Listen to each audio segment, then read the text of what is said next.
Hello, everyone. Today's story takes place in Khon Kaen Province, located in northeastern Thailand. Alongside other cities in the country like Chiang Mai, Songkhla, Nakhon Ratchasima, and Udon Thani.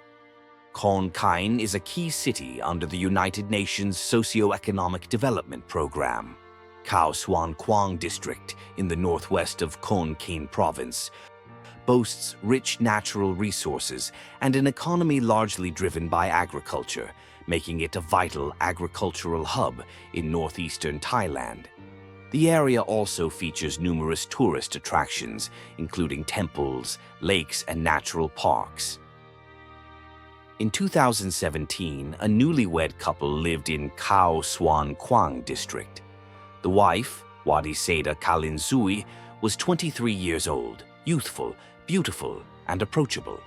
Her husband, Sakchai Bapthongde, 38, was a talented and wealthy construction contractor.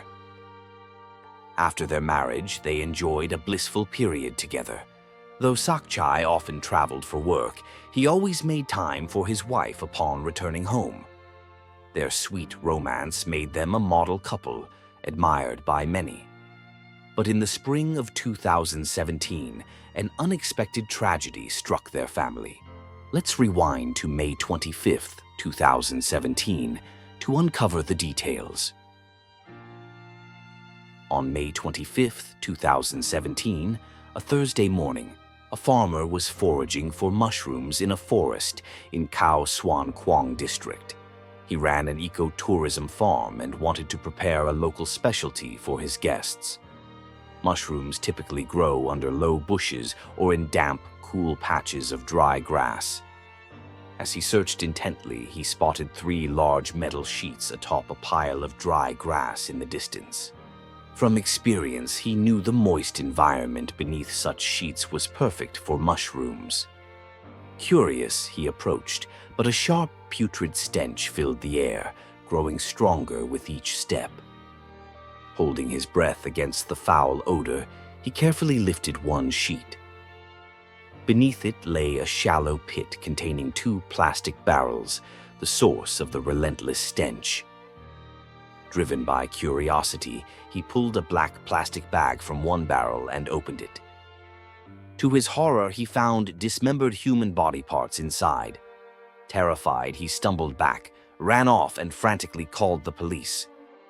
Upon receiving the report, police rushed to the scene and sealed off the area. They examined the site, retrieving 2 severed body sections from the barrels. Forensic analysis confirmed they belonged to a woman. The victim had been cut in half at the waist, her arms severed, internal organs missing, with burn marks on her body but no signs of sexual assault. A deep strangulation mark scarred her neck. She died between May 23 and May 24, 2017. Though decomposition had begun, her beauty and slender frame were still evident.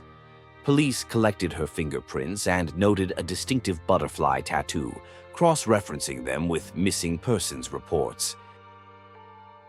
That evening, they identified her as Wadisada Kalinzui, a 23-year-old bar hostess. Her mother had reported her missing the previous day. Wadisada had married just 3 months before the murder. Her marriage to Sakchai seemed happy and harmonious. Known for her friendly demeanor, she had no apparent enemies, but deeper investigation revealed surprising details. Wadisada worked as a bar hostess, using charm to entice customers to spend. Her job also tied her to prostitution. She had physical contact with clients, even engaging in transactional relationships. She maintained a private client list and had affairs with various men and women. Even after marriage, she didn't remain faithful, continuing an intimate relationship with a woman known as Miss B. Police identified 2 prime suspects, Sakchai, her husband, who might have killed her in a rage over her infidelity, and Miss B, her lover, possibly driven by jealousy over Wadisada's marriage. They launched investigations into both. Meanwhile, the case exploded in the media, dubbed a lesbian love triangle murder, captivating Thailand with its sensational coverage. Miss B was questioned first. She said, "I couldn't reach Wadisada since the evening of May 22nd, 2017. On May 24th, I called her mother to check on her. Her mom said Sakchai had been away on business since May 20th, and Wadisada didn't go with him. Suspecting she was missing, I urged her mom to report it. Miss B cooperated fully, providing a solid alibi, ruling her out as a suspect. She pointed to Sakchai, suggesting he faked his business trip to mislead investigators, killed Wadisada, then went to his work site for an alibi. Hearing of his wife's murder, Sakchai rushed home, telling police, "I left for work on May 20th and only returned after hearing about my wife. I learned of her affair from the news. I was shocked and had no clue before." Security footage from his job site showed him supervising work from May 20th to May 25th, corroborated by colleagues. With credible evidence, police cleared Sakchai, debunking the media's love triangle theory and hitting a dead end. Further digging uncovered Wadisada's last sighting on the afternoon of May 23, 2017, at her bar. Cameras from a nearby convenience store and ATM captured her withdrawing cash that evening, then entering a man's car and driving off. Fortunately, the footage revealed the man's face and license plate. Facial recognition identified him as Wasin Nampom, 22, a married bar co-worker. The car was a rental heading toward the border. Wasin became the prime suspect, and a nationwide manhunt began.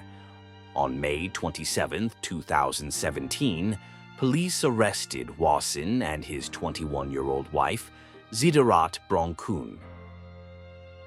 Wadisada's phone was found in Zidarat's bag, intended for sale.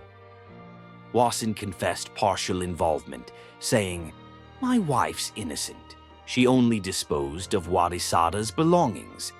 The real killers are 3 women from the bar."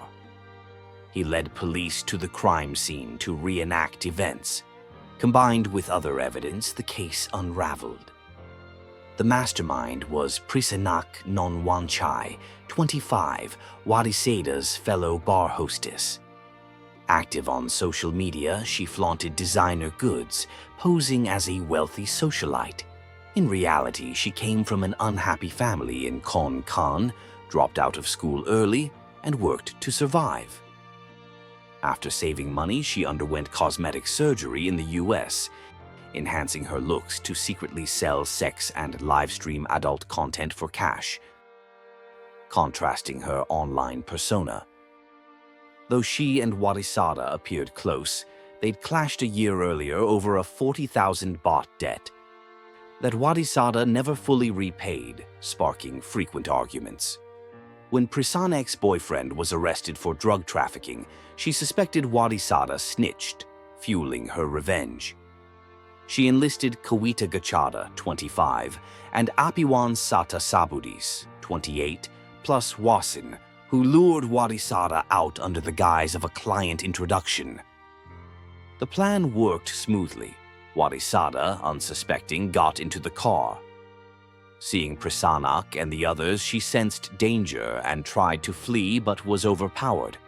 They taunted and beat her mercilessly. Wadisada fought back, shouting, "If I survive, I won't forgive you. I'll take all your lives." Initially intending only a lesson, her threats enraged them. Wasin, driving, egged them on. "Better kill than miss. Finish it." Fueled by his words, their fury unleashed like wild beasts. Prisanak strangled Wadisada with a plastic bag, while the others pinned her limbs until she stopped moving. Finding her dead, they showed no remorse, instead planning to dispose of her body. They bought a saw, plastic barrels, black bags, and metal sheets, rented a room at a nearby eco-tourism farm, and dismembered Wadisada there, packing her remains into the barrels. They dug a shallow pit in a nearby forest, dumped the barrels, and covered them with the sheets. Afterward, the four split up. Wasin and Zidarat fled to Laos, aiming to ditch Wadisada's belongings, while the three women drove 11 hours to Myanmar. Following Wasin's confession, police sealed border areas and issued warrants for the women, coordinating with Myanmar authorities. The case dominated headlines, with Prisanak dubbed the Sweet Killer, gaining infamy across Thailand. Despite the manhunt, the trio seemed unbothered, posting carefree selfies online, moves netizens called taunts to police. Prisanak's confident demeanor won her a huge following, polarizing opinions. Young fans idolized her, mimicking her style, with her clothes becoming trendy. Others decried her societal impact, demanding harsh punishment. Her sister told the media, "I hope she surrenders soon. No matter how bad it gets, family's here for her." A week later, Thai and Myanmar police tracked the women to Tachi Lake, a southeastern Myanmar border town. Store cameras caught them shopping openly. Cornered, they surrendered at the local station, extradited to Thailand without handcuffs, laughing and chatting with escorts, relishing the attention. Treated like celebrities, they received snacks and posed for photos with locals and police, a fan-meet vibe that outraged many. In custody, they enjoyed perks like phones and face masks, even primping before a press conference. Public backlash criticized their special treatment. Wadisada's mother said, "I can't accept the killers of my daughter being pampered like this." Police countered, "They're suspects until convicted. We're protecting their rights." To quell anger, 2 officers who posted photos with Prisanak were reassigned.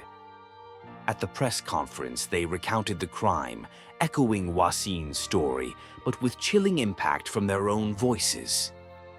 Buzzwords like newlyweds, bar hostess, dismemberment, prostitution, affair, lesbian love triangle, sweet killer, and face masks trended, boosting the case's notoriety. Their bag became a hot fashion item, and saw-shaped keychains mimicking their tools sold widely.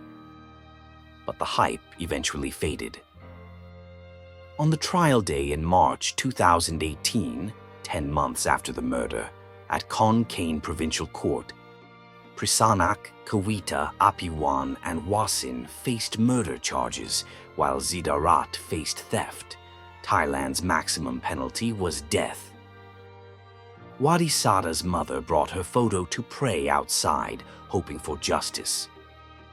Phones were banned in court, yet someone posted a Facebook screenshot of a chat with Prisanak, who wrote, "I'm in court. Thanks for not abandoning me despite knowing I'm a suspect." A selfie of her and the others making heart poses inside the courtroom surfaced, their nonchalance clashing with the family's grief outside. This brazen act reignited online fury, with critics slamming their arrogance and questioning Thailand's justice system. Fans, however, cheered it as rebellion, some claiming their innocence. Prosecutors argued the defendants deliberately killed Wadisada, flouting justice and deserved severe punishment. Defense claimed they only meant to scare her, but her threats pushed them over the edge in a fit of rage. Their surrender showed remorse, warranting leniency, they said. Prisanak testified, "We didn't plan to kill her. I feel guilty and can't sleep. I'll accept any sentence to ease my conscience." The judge deemed their crime heinous, warranting life imprisonment, but their cooperation and surrender allowed leniency. Prisanak and Kawita received 34 years and 6 months, Apiwan 33 years and 9 months, Wasin 23 years, 4 months and 20 days, and Zidarat 1 year. The 4 killers were ordered to pay Wadisada's family 1 million baht, plus 100,000 baht for funeral costs, 1.1 million baht total, with 7.5% annual interest from the crime date until paid. The case closed, but its societal ripples lingered. Prisanak's fans protested the unfair sentences, demanding reductions, while others worried about the cultural fallout. Psychologists linked her popularity to her allure, amplified by her glamorous, scandalous life and the public's fascination with shocking tales. Wadisada's sister sobbed to the media. "They painted my sister as evil from the start, attacking us too. The verdict proved it wasn't premeditated. I hope people give her a chance to atone." The killers got that chance, but for Wadisada, brutally slain at 23, life ended forever. That's it for today's video. See you next time. Bye.